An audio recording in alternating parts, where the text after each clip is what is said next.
Sally Darabos is a senior citizen who lives with her 2 French poodles, but she won't let her dogs outside by themselves.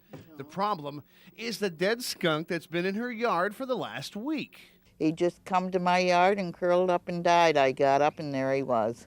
And I thought he was sleeping. I thought, oh my God, I got a sleeping skunk, but I had a dead skunk, which is worse. And Sally says since her dogs can't go outside, another problem is created.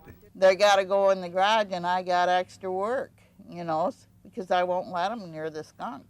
Sally says she can't physically bury the skunk herself, and then there's the matter of principle to deal with.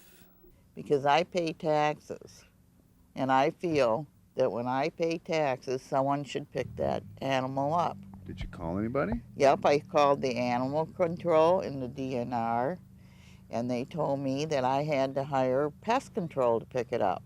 Sally thinks the current policy employed by the DNR and animal control stinks, especially when it comes to odoriferous critters. The rule as it is now puts the responsibility in the hands of the property owner to dispose of any problems that may come about. Jay Brandow, News 5.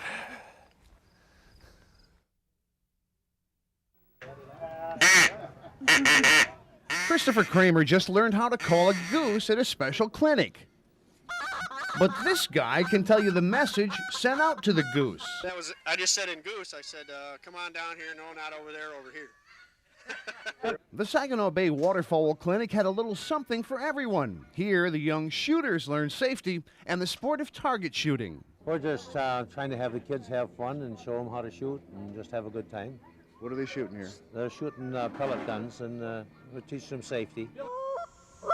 Here, the big boys are competing in the state championship goose calling contest, and they put on quite a show. But back at the calling camp, they were keeping right up with the big guys.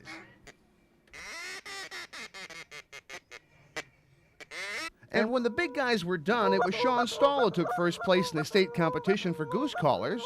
And the young callers are going to keep practicing. Does your mom say anything when you're practicing at home? Yeah. Not at the moment in the house. Jay Brandow, News 5, Bay County. Jay Brandow for CBS News.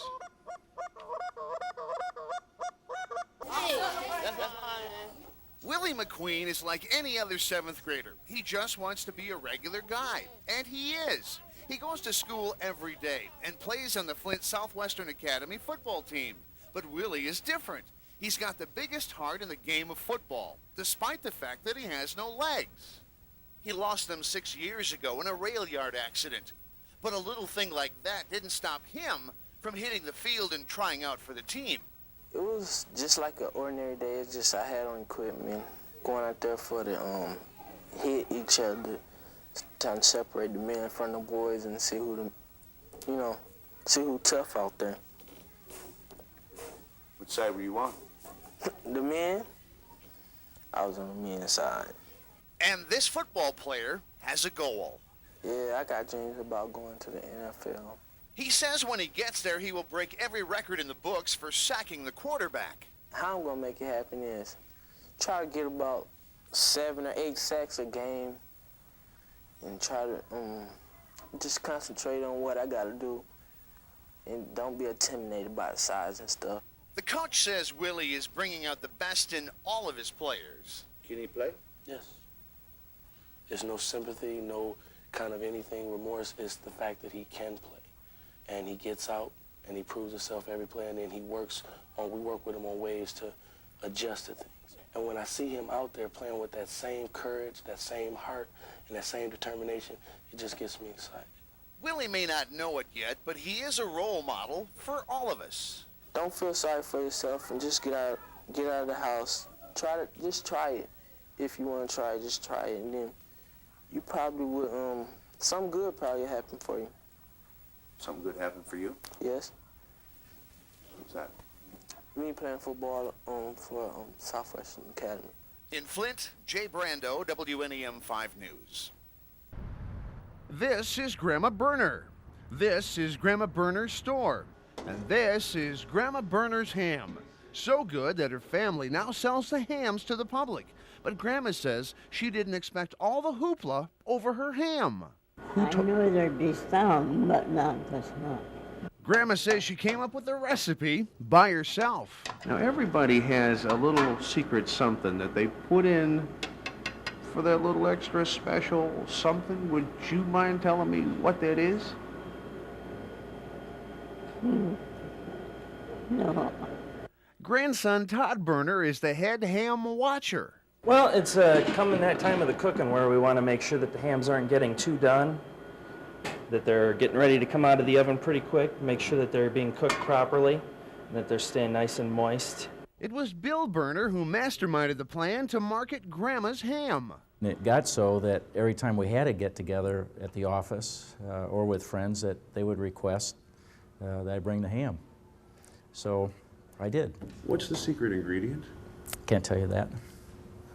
She'd have my hide. You know how mothers are. Well, maybe a little buttering up in the back will help get that recipe. So Todd, you're looking pretty good today. Thank you very much. And the pineapples look great. Yes, they and do. your grandma is a real sweet lady. She's a lot of fun. She's just loving this. What was that recipe again? That It's love. Love is the recipe. Mm-hmm. Bay City's Paint and Pride has targeted this neighborhood in the shadow of City Hall for this spring's campaign. In the past, Paint and Pride has enlisted throngs of volunteers from area high schoolers to neighbors who just want to help out. But if the 96 Paint and Pride campaign is going to be a success, now is the time to get things ready. Well, we're trying to target neighborhoods in the older part of town, the aging historical type houses, and try to keep them in good condition. Neighborhood leaders say helping the elderly or disabled neighbors is what Paint and Pride is all about. It's just wonderful, the feeling of being able to do something for other people. Also, what it actually does for the neighborhood, real estate values.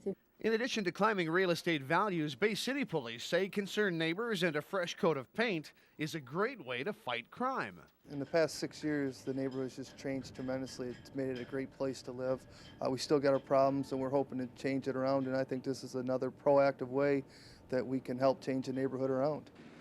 While some folks are thinking about gassing up the snowblower or waxing up those skis, the folks in this East Side Bay City neighborhood are thinking about springtime when it comes time to paint and fix up.